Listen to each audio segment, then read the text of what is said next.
세계적인 신앙 잡지 풀빛이라는 잡지가 있는데 그 잡지의 발행인이고 또 30년 동안 목회를 하신 이 스피노자 조테아티 이 목사님께서 이 세상에 있는 교회를 두 종류로 나눌 수 있다고 했습니다. 여러분 상상력으로 지구상에 있는 모든 교회를 두 종류로 나눌 때 어떤 카테고리, 어떤 범주 속에서 나눌 수가 있겠습니까? 이 목사님은 그 두 종류의 교회가 살아있는 교회, 죽어있는 교회. 살아있는 교회, 죽어있는 교회. 이 두 차이점을 비교를 했는데 잘 한번 들어보십시오. 살아있는 교회는 항상 교실, 주차장 등 공간이 모자라서 문제이지만 죽어있는 교회는 공간을 걱정할 필요가 없다.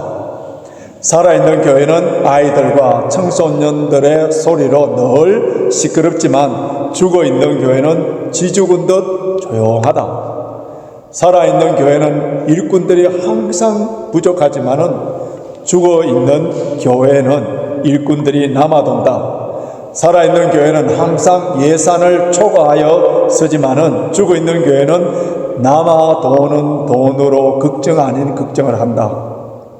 살아있는 교회는 새 얼굴의 사람이 많아 이름 알기에 애먹지만 죽어있는 교회는 항상 그 사람이 그 사람이다.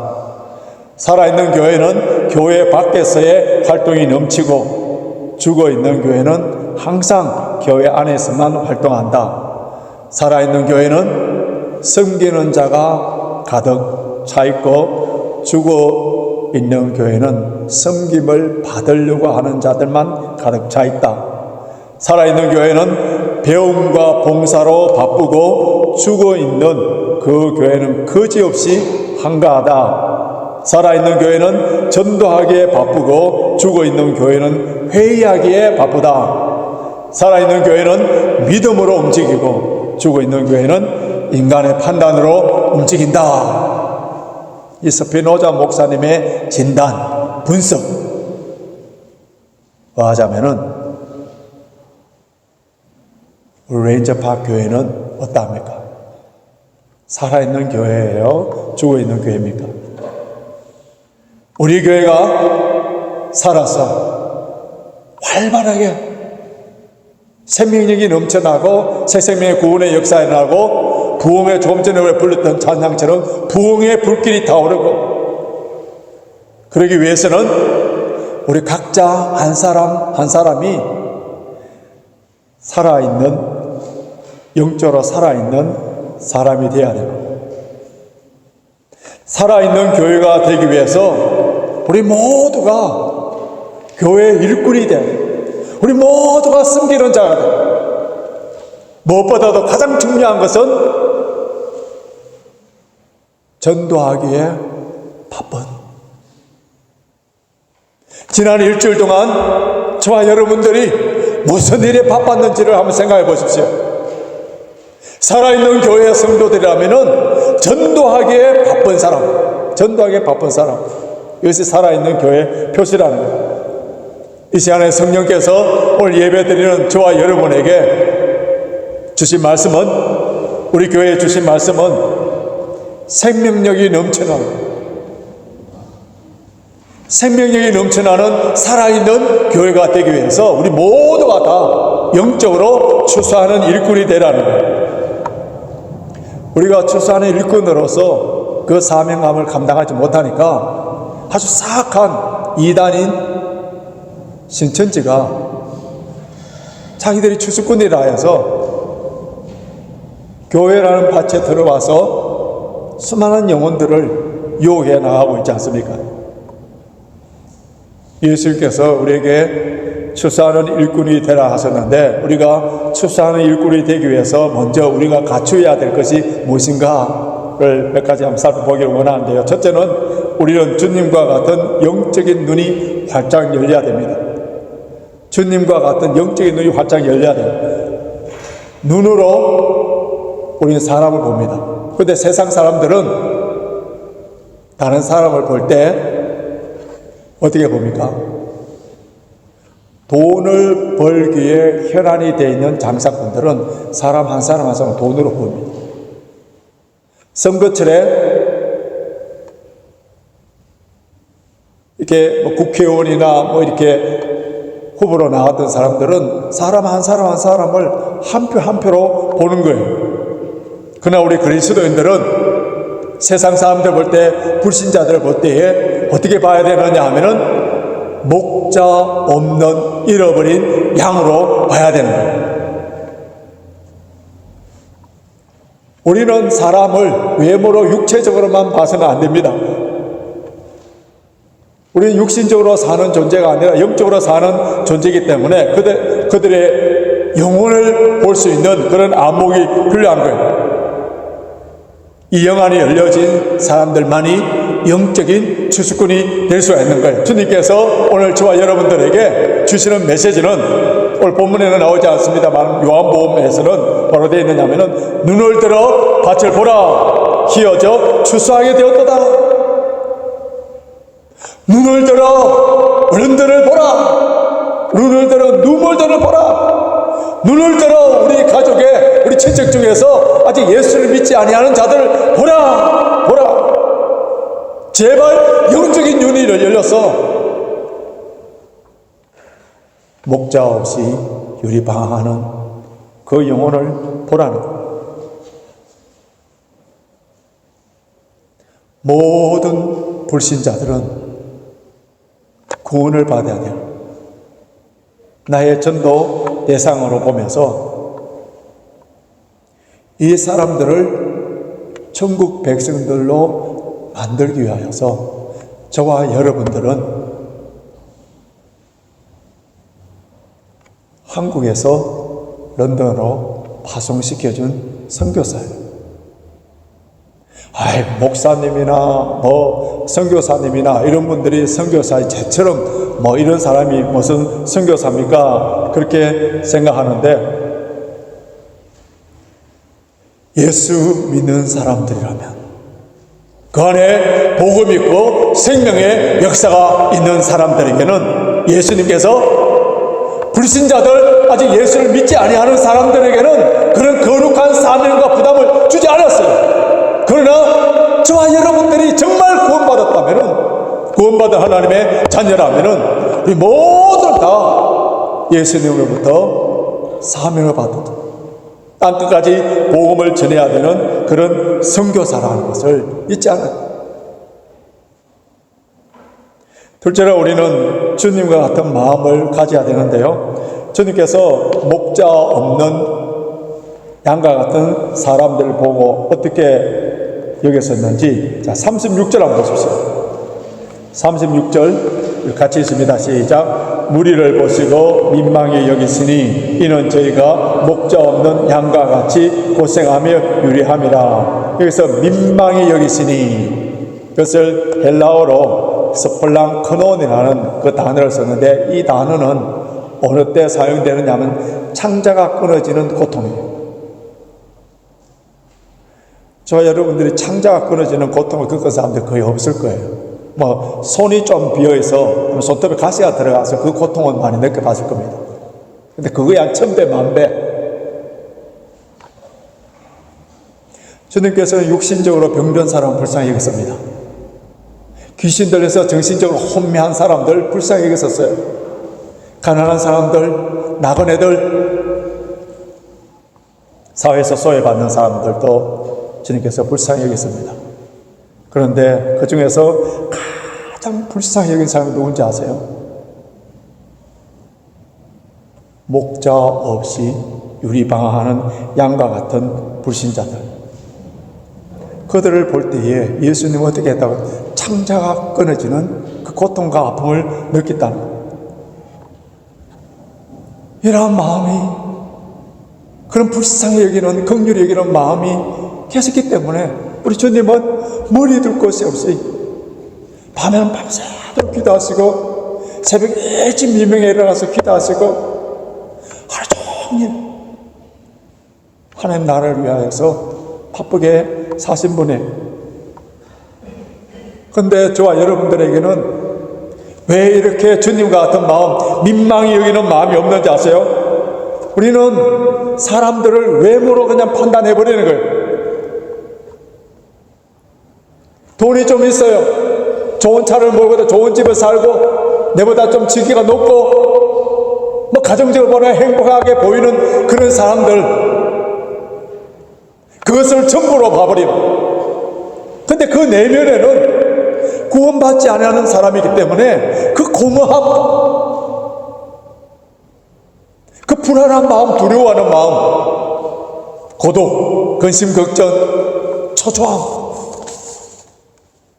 평강과 기쁨을 누리지 못하는, 방향 감각이 없기 때문에, 삶의 목적지가 없기 때문에 세상의 물결 따라, 유행 따라 흘러가는 그런 사람, 돈을 모으는 재미, 순간적인 쾌락, 헛된 야명을 쫓고 있는, 방황하는 그 사람들이 이 세상을 떠나게 되면은 영원한 지옥불에 떨어지는 그 사람에 대해서 불쌍히 여기는 마음, 긍휼히 여기는 마음,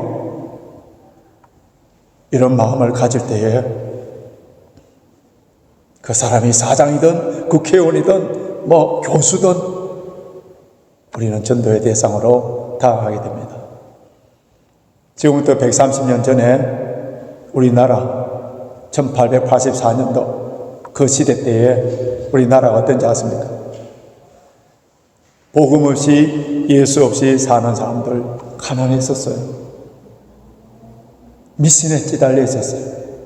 풍토병에 의해서 수많은 사람들이 죽어가고 있는 아무런 소망이 없는 캄캄한 그 나라에 불쌍히 여기는 마음을 가진 미국의 크리스찬 청년들이 선교사가 되어서 우리나라에 복음을 전하다가 순교를 당하여서 양화진 거기에 무덤이 있지 않습니까?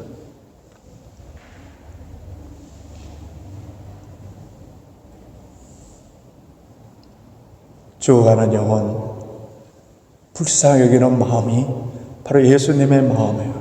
이런 마음을 가질 때 우리는 추수한 일꾼으로 서게 됩니다. 셋째로, 우리는 주님의 탄식 소리를 우리는 귀로 들을 수 있는 귀가 있어야 돼요.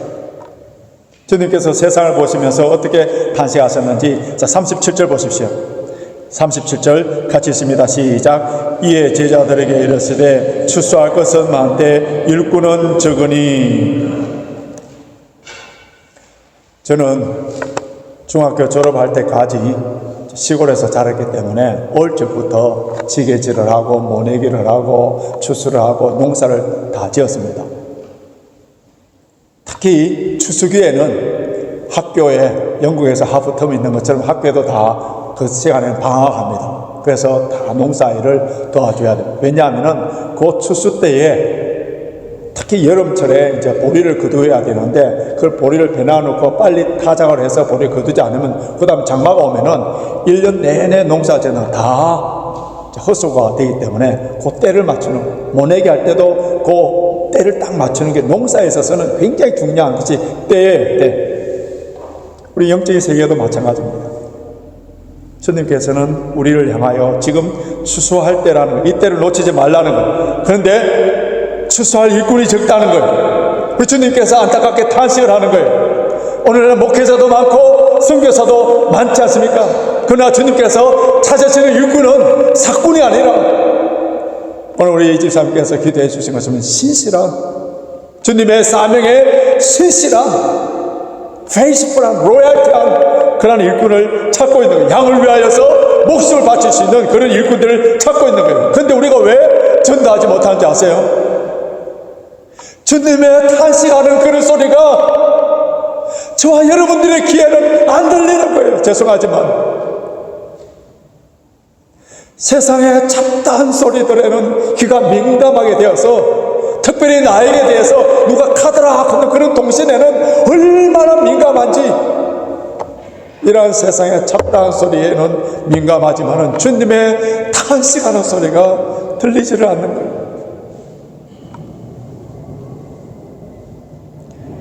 매일매일 확성기로 우리에게 들려주시는 말씀, 죽어가는 영혼들을 빨리 구원하라, 빨리 구원하라는 이 말씀에 순종할 때에 저와 여러분들은 추수한 일꾼으로 바로 설 수가 있습니다. 넷째로, 참된 일꾼, 추수한 일꾼이 되기 위해서는 먼저 우리 자신이 기도를 해야 됩니다. 자, 38절 한번 보시기 바랍니다. 38절 같이 읽습니다. 시작. 그러므로 추수하는 주인에게 청하여 추수할 일꾼들을 보내어 주소서 하라 하시니라. 추수할 일꾼을 보내어 주소서, 이렇게 기도하라는 거예요. 자, 이렇게 기도하는 사람만이 추수하는 일꾼이 됩니다. 이 기도를 드리게 되면은 한 영혼에 대해서 불쌍히 여기는 주님의 심장을 가지게 되는데요, 참된 기도는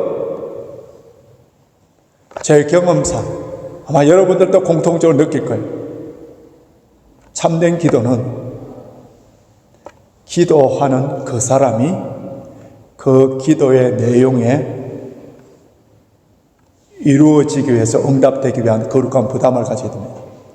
이게 참된 기도의 모습입니다. 주여 추수한 일꾼을 보내주소서, 이렇게 기도할 때에 주님께서 우리 심정 속에 주시는 메시지는 결국 내가 고백하게 되는 것은, 주님, 내가 여기 있사오니 나를 보내소서. 기도하는 그 사람이 그 기도의 응답자로서 희생하며 그렇게 나오게 되는 것이 기도의 묘미예요. 여러분, 우리 교회의 존재 목적이 뭡니까? 20년 전에 런던 땅에 얼마나 많은 교회가 있어요. 근데 왜 이곳에 레인지파크 교회를 세워줬어요? 많은 이유가 있겠습니다만, 그러나 가장 중요한 것이 뭔지 아세요? 교회의 존재 목적 이유, 전도예요. 복음 전파예요. 새 생명의 구원의 역사예요. 한국교회성장연구소에서 성장하지 않는 교회들, 대상으로 통해서 앙케이트 조사를 한 적이 있습니다. 그 조사 질문 내용 가운데 어떤 질문이 있느냐 하면은, 교회가 존재하는 이유가 무엇이라고 생각합니까? 그래 질문을 했더니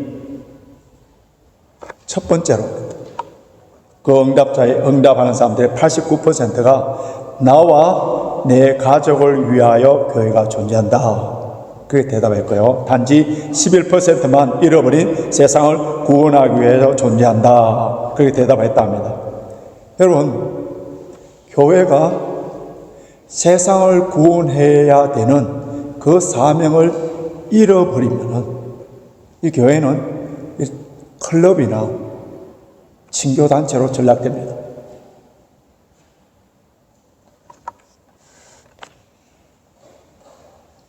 사실 저와 여러분들, 설교하는 저나 설교를 듣는 여러분들이 전도하라, 이런 설교가, 이런 말씀이 부담이 되고 참 듣기에 불편하지 않습니까? 왜 그런지 아세요? 주님의 제자로서의 삶이 아니라 나와 내 가족을 위하여서 무엇을 해줄 것이냐 하는 그런 교회의 목적과 개념으로 종교 생활을 하는 사람들에게는 이것이 엄청난 부담이 됩니다. 교회로 와서 위로받고 성도들과 교제하고, 그래도 교회 성도들은 다른 세상 사람들보다는 좀 나이스하고 또 처음 교회 오니까 내한테 잘 대해주고, 그래서 교회는 좋다, 이렇게 생각하시는 분들은 신앙생활, 제가 교회 설립한 이 교회에서부터 20년 동안 계속적으로 강조한 게 있어요. 여러분 지금 종교생활하고 있습니까? 신앙생활하고 있습니까? 수많은 사람들이 종교생활하면서 신앙생활하는 것처럼 착각하고 있는 거예요. 참된 신앙생활에는, 참된 주님의 제자들에게는 전도하라, 봉사하라, 희생하라, 용서하라, 이런 말들이 부담이 아니고 나에게 잃어버렸던 그 사명감을 다시 되새겨주는 그런 말씀으로 와닿는 거예요.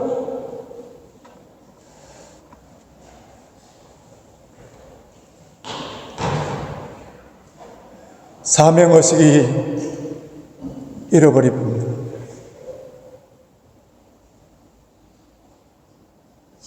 이런 말씀들이 다 부담이 되고 불편해지고, 저와 여러분들이 말씀과 기도에 깨어있지 않는다면 성도로서 기본적으로 해야 되는 것까지도 하지 못하고 자꾸 변명만 핑계만 대는, 변명만 핑계만. 그리고 뭐가 나오는지 아세요? 불평불만만 나오고, 영적 침체에 빠져있는, 아니 영적으로 죽어가고 있는 상태가 그런 현상입니다. 죽어가는 교회, 죽어가는 성도, 죽어가는 종교인들 모인 교회에서는 그런 일들만 일어날 수밖에 없는 거예요. 1988년도 서울 올림픽, 대단한 사건이었죠.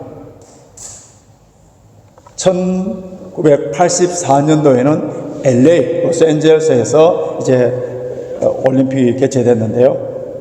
그 LA 올림픽 개막식 때 헐리우드식 멋진 공연을 하기 위해서 올림픽위원회에서 하나의 계획을 세웠습니다. 미국의 국조, 흰머리 독수리. 그 독수리가 그 주 경기장 서쪽 외곽에서부터 쫙 날아 올라와서 미국 애국가가 연주될 때에 오름기 그 봉위에 쫙 펼치면서 앉는 그를 계획한 거예요. 그래서 이제 흰머리 독수리 한 마리를 구하려고 찾았는데 야생 연구소에 있는 독수리 한 마리를 발견했습니다. 그 독수리 이름이 범버예요. 범버. 그런데 불행하게도 그 범버는 22년 동안 특별 보호를 받아와서 뚱뚱한 칠면조처럼 되어버렸습니다. 그래서 이제 멋진 퍼포먼스 하기 위해서 이 범버에게 식이요법을 시키고 훈련을 조련사들이 맡아나서 훈련을 시키고 막 그렇게 했었어요. 그런데 이 범버가 뚱뚱하게 그냥 먹이만 먹고 그냥 편안하게 지나다가 갑자기 훈련을 하라 하고 또 식이요법을 하니까 엄청난 스트레스를 받아 힘들어진 거예요. 그래서 훈련 받다가 죽어버렸습니다. 그때에 미국 타임지에서 이런 글을 적었습니다. 새는 비만이었고 수년간 과잉 보호 속에 자랐기 때문에 독수리처럼 비상할 것을 요구했으나 응하지 못했다. 여러분, 독수리가 푸른 창공으로, 특별히 비바람 칠 때에 그 비바람을 맞이해서 더 높은 창공으로 올라가는 것이 독수리의 생명이에요. 독수리의 자연스러움이에요. 독수리다움이에요. 그런데 특별 보호를 받고 있는 범버에게 날아라 하고 훈련을 시켰더니 지나친 부탁이 했어요. 그 스트레스였었어요. 너무나도 당연한 독수리가, 이름뿐인 독수리가 그 부탁을 받는 순간에 스트레스 받아서 죽어버린 거예요. 이 죽어버린 스트레스를 받은 범버가 저와 여러분의 모습이지는 않습니까? 우리들을 향하여서 전도하라는 그 말씀이 너무 지나친 부탁이에요. 이 말씀이 우리에게 엄청난 부담과 스트레스로 다가옵니까? 하나님이 기뻐하시는 일. 제가 몇 번이나 강조했습니다만 스펄전 목사님 뭐라고 했다고요? 불신자 한 영혼이 구원받아서 주님의 자녀가 되면은 하나님이 그 기쁨의 감격의 눈물을 흘리는데 그 눈물이 얼마나 많이 쏟아져 나오든지 전국에서는 강을 이루어서 그 천사들이 몇 감고 물놀이 하면서 논다 할 정도로 그렇게 문학적인 표현 뭡니까? 한 영혼이 구원받는 것을 하나님께서 얼마나 기뻐하시는가에 대한 표현이에요. 주님의 마지막 지상 명령이 구원받은 사람들이 마땅히 해야 될 것이 교회의 존재 목적이며 이유이고 교회의 생명력이 있고 계속적으로 부흥하는 길, 그리고 이 일을 통하여서 우리가 복을 받는 길, 신앙생활에서 활력을 주고 기쁨을 주고 매일매일 삶에 있어서 의미와 가치를 주는 이 영광스러운 일, 복음을 전하는 일, 새 생명의 구원의 역사가 일어나는 그 일, 이 아름다운 일을 하지 못하고 있는 우리들이 얼마나 큰 수치인지 모릅니다. 훌륭한 신학자요, 목회자입니다. 런던 올소울 처치에서 오랫동안 다니며 전 세계에 선한 영향력을 끼쳤던 존 스토트 목사님. 제가 처음 유학 왔을 때 그 교회 예배 드리면서 목사님과 함께 사진도 찍고 그런 적이 있는데요. 그 목사님이 수많은 책들, 거의 목사님 책은 제가 다 사볼 정도로 존경하는 그런 목사님 이미 소천하셨습니다. 그분의 책 가운데 어떤 책이 있느냐 하면은 Guilty Silence, Guilty Silence. 전도하지 않는 죄, 전도하지 않는 죄. 예수 그리스도를 모르고 죽어가는 그 생명에게 침묵하고 있는 것, 이것이 뭐라고요? Guilty Silence, 죄라는 것. 이탈리아 드라마 영화 로베레 장군, 우리 가운데 보신 분들이 있을지 모르겠는데요, 오래전 영화 우리나라에서도 상영된 적이 있습니다. 이 영화는 2차 세계대전 때에 독일 나치에게 저항했던 그 저항운동, 레지스탕스에 대한 이야기예요. 그런데 그 레지스탕스 했던, 저항운동 했던 사람들이 이제 나치들에 의해서 잡혀서 이제 사형장으로 끌려가는 모습을 보여줍니다. 그때에 한 사람이 그 줄을 서서 걸어가면서 외치는 거예요. 나는 평범한 시민으로 살았다는 거예요. 나는 유대인도 아니고 나는 돈 벌고 가족들과 함께 먹여 살면서 살았던 소시민이라는 거예요. 근데 왜 내가 죽어야 되는 거예요? 그렇게 외칠 때에 그 사형장으로 끌려가던 그 레지스탕스 한 사람이 그 사람을 향하여 이렇게 말합니다. 뭐라고 말하냐면, 당신은 아무 일도 하지 않았다는 그것이 잘못입니다. 당신이 아무 일도 하지 않았던 거, 그거 하나만으로 마땅히 죽어서 마땅합니다. 왜냐하면 전쟁은 5년 동안 계속됐고 수많은 사람들이 무참하게 피살을 당하고 죽어가고 피를 흘리고 모든 도시들은 파괴되고 조국과 민족은 멸망 직전에 있는데, 그런데 당신은 아무 일을 하지 않았다고요? 그것만으로 충분히 당신도 죽어야 할 이유입니다. 이렇게 외치는 내용이 나옵니다. 여러분, 이 말 속에 우리에게 주는 교훈이 있어요. 나는 평범한 소시민으로서 남에게 피해를 주지 아니하고 지난 한 주간에도 열심히 일했습니다. 우리 가족을 잘 돌봤습니다. 내가 살인죄를 범했습니까? 간음죄를 범했습니까? 남의 것을 도둑질을 했습니까? 그런데 왜 사회는 길티라고, 나를 죄인이라고 그렇게 하십니까? 질문한다면은 아무것도 하지 않는 죄, 전도하지 않는 죄, guilty silence. 파수꾼으로서 복음의 나팔을 불어야 되는데 전혀 불지 않은 그 책임은 파수꾼에 있다는 거예요. 빠삐용 영화도 비슷한 내용이 하나 있는데요, 빠삐용이 감옥에서 바퀴벌레 잡아먹고 특수 감옥에 갇혀서 아무도 탈출하지 못하는 가장 무서운 감옥에 갇힌 그런 이야기 쭉 나오지 않습니까? 근데 빠삐용이 어느 날 감옥에서 꿈을 꾸고 있습니다. 재판장이 쫙 있는데 그 앞에 걸어가면서 자기는 고백하는 거예요. 나는 사람을 죽이지 않았습니다. 억울하게 눈물을 쓰고 이곳에 왔습니다. 그러니까 그 재판장이, 그래, 맞다, 너는 사람을 죽이지 않았단다. 그런데 왜 내가 이렇게 감옥에 갇혀야 됩니까? 그때 재판장이, 너는 살인보다도 더 큰 죄를 범했단다. 인간으로서 지은 죄 중에서 가장 사악한 죄를 범하였단다. 그러니까 이 빠삐 깜짝 놀라서, 내가 무슨 죄를, 그런 죄를 지었습니까? 할 때 그 재판장이 하는 말이 뭡니까? 인생을 낭비한 죄, of a wasted life. 인생을 낭비한 죄. 그때 그 빠삐용이 그 말을 듣고 guilty, guilty, guilty. 조용히 고개를 숙이면서 속삭입니다.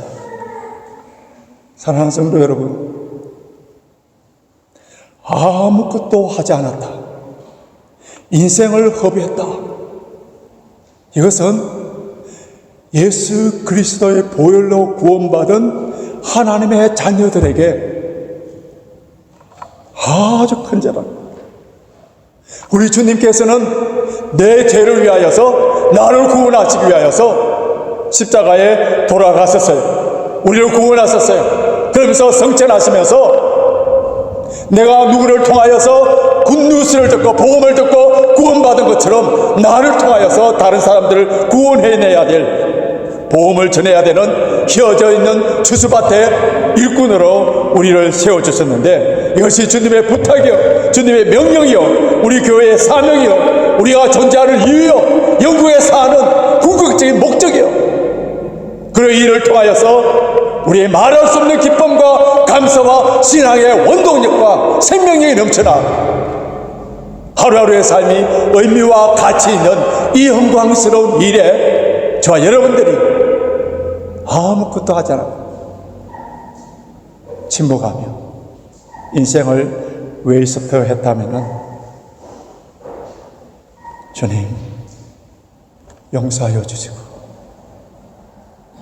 오늘 이후로부터 복음을 전하는 자, 그 사람이 복음을 받아들이든 받아들이지 않든 그것은 하나님께 맡기고 내가 맡은 사명, 듣든지 안 듣든지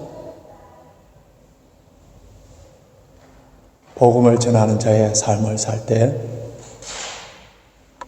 한 주간의 삶을, 하루하루의 삶이 아주 의미 있고 가치 있고 축복된 삶이라는 것을 깨달아서 수수밭의 일꾼으로서 그 사명감이 다시 회복되는 저와 여러분이 되시길 주님의 이름으로 축원합니다.